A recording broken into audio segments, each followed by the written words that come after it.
Hi, this is Monika Singh and welcome to my YouTube channel. और आज मैं अपनी लाइफ का एक बहुत इम्पोर्टेंट चैप्टर आपके सामने डिस्क्लोज़ करने वाली हूँ कि मैंने कब और क्यों डिसाइड किया कि मुझे सिंगल मदर बनना है। तो ये किसी पर्टिकुलर डे से मैं स्टार्ट करके कहानी नहीं बता पाऊँगी, मुझे शुरू से बताना पड़ेगा। 2010 में मई में मेरी शादी हुई। मेरी शादी को 11 साल होने वाले हैं और that was not a happy relationship. बिल्कुल सही नहीं चल रहा था। क्या क्या प्रॉब्लम्स थी I am not going to discuss here क्योंकि टॉपिक ये नहीं है, बट ठीक नहीं चल रहा था। फिर मुझे लगा कि जैसे सबकी मेंटलिटी होती है कि शादी ठीक नहीं भी चल रही है तो एक बच्चा आ जाएगा तो फैमिली सब ओके हो जाएगा। सो आई प्लान कि बच्चा होना चाहिए। मैं उस टाइम स्टडी कर रही थी। ड्यूरिंग माई स्टडीज़ मैंने सोचा कि नहीं, बेबी इज़ मोर इम्पोर्टेंट क्योंकि शादी सफ़र कर रही है, शायद चीज़ें बेटर हो जाएं। सो मनु हुआ और मनु के होने के बाद भी चीज़ें ठीक नहीं हुई।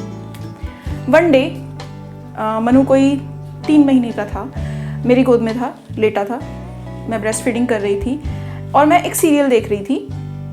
And suddenly he came and he slapped me for the reason कि मैं सीरियल देख रही थी। और मनु के कान पे वो चांटा इतनी ज़ोर से लगा था, आवाज़ इतनी ज़ोर से आई थी उसके कान के पास कि वो आधे घंटे तक रोता रहा। वो दिन कुछ स्पेशल था।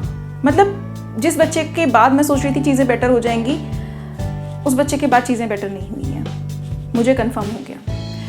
उसके बाद भी चीज़ें ऐसे ही चलती रही। फिर जब फाइनली मनु 1.5-2 साल का था, मेरी शादी को 4 साल हो चुके थे, देन आई डिसाइडेड जो जैसा चल रहा है वो ऐसा नहीं चल सकता। या तो ये ठीक हो, नहीं तो मैं अलग रहूँगी अपने बच्चे के साथ में। मैं सिंगल मदर बनने के लिए मेंटली प्रिपेयर हो चुकी थी। 2014 मई तक, शादी के 4 साल बाद तक मैं बिल्कुल प्रिपेयर हो चुकी थी। एंड देन मैंने अपनी फैमिली को और उनकी फैमिली को इस मैटर में इन्वॉल्व कर लिया पूरे तरीके से कि बिल्कुल ठीक नहीं चल रहा है, मैं इस तरीके से एडजस्ट नहीं कर सकती हूँ and I am ready to leave.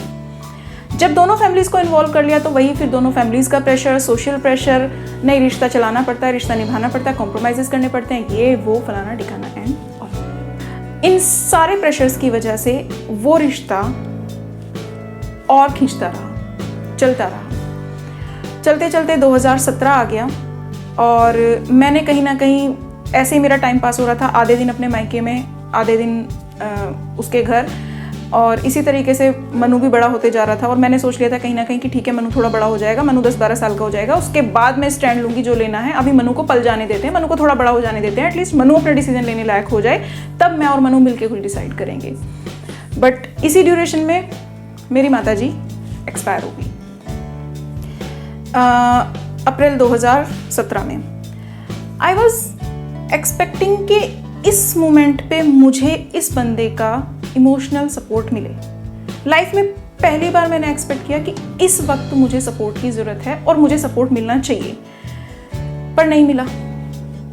उस बंदे का तो छोड़ो, मेरे मम्मी के एक्सपायर होने के बाद मुझे मायके का सपोर्ट भी मिलना बंद हो गया क्योंकि पापा वाज काइंड ऑफ के मैं तो अब खुद डिपेंड हूँ और भाई भाभी, I don't want to say anything bad about anyone. But फिर ये हुआ कि जिस सोसाइटी के लिए मैं इस रिश्ते को निभा रही थी और जिस मनु के लिए मैं इस रिश्ते को निभा रही थी, उन सब का रोल ये था कि society was not supporting me. मेरी खुद की फैमिली, उनकी फैमिली इस मैटर में सफ़र करने के लिए बिल्कुल तैयार नहीं थी, दूर खड़े होकर समझाने के लिए तैयार थे बस।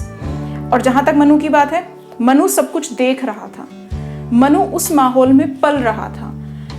तो अगर मैं मनु के लिए वहाँ रहना डिसाइड करूँ तो वो भी एक प्रॉब्लम ही था।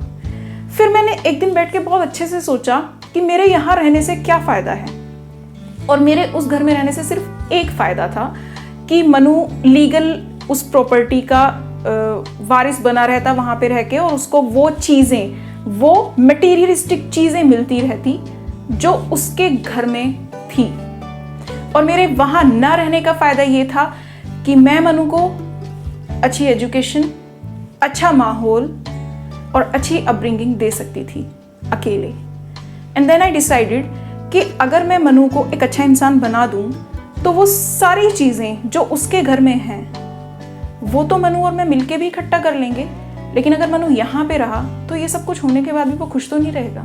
सो सब कुछ सोचने के बाद मुझे लगा इस घर में मैं मनु के लिए रह रही हूँ, लेकिन इस घर में रहना मनु के हक में भी बेटर नहीं है।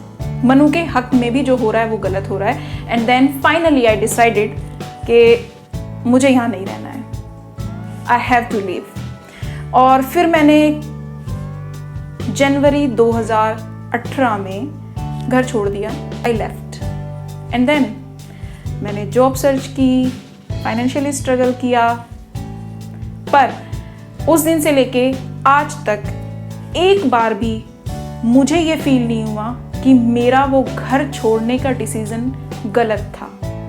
एक मिनट के लिए भी मुझे बहुत सारे क्राइसिस फेस करने पड़े और कई बार मैं इमोशनली वीक हुई, कई बार मुझे फाइनेंशियल स्ट्रगल भी झेलना पड़ा, बट कभी भी ये नहीं लगा कि मेरे ये सारे स्ट्रगल्स का सलूशन है कि काश मैं वहीं रहती होती। कभी नहीं लगा। I am happy with my decision. So एक दिन में डिसीजन नहीं हुआ था, पर हाँ मेंटली प्रिपेयर होने के बाद घर छोड़ने में मुझे 3 साल का वक्त लगा। और शायद मैंने उस शादी को 7 साल से ज़्यादा का वक्त दे दिया था, इसीलिए मुझे एक बार भी घर छोड़ने के बाद अफसोस नहीं हुआ कि शायद कुछ ठीक हो सकता था, शायद मुझे और रहना चाहिए था, शायद मुझे और ट्राई करना चाहिए था। मुझे कभी नहीं लगा। So here I am. इसके अलावा भी अगर आप कुछ जानना चाहते हैं तो आप मुझे कमेंट्स में लिख सकते हैं, whatever you want to know। Plus मेरी इंस्टा पे भी आप चाहें तो मुझे DM कर सकते हैं, the same ID at insta2 mama_beta। आप मुझे वहाँ पे भी DM कर सकते हैं। और सारी सिंगल मदर्स को मेरी तरफ से ऑल द बेस्ट। अगर आपको मेरी वीडियो अच्छी लगी हो तो लाइक करें, कमेंट करें, शेयर करें और मेरे चैनल को ज़रूर सब्सक्राइब करें। ऐसी ही वीडियोस अपने एक्सपीरियंस से रिलेटेड और सोसाइटी से रिलेटेड, रिलेशनशिप्स से रिलेटेड मैं लाती रहूँगी। तब तक के लिए बाय।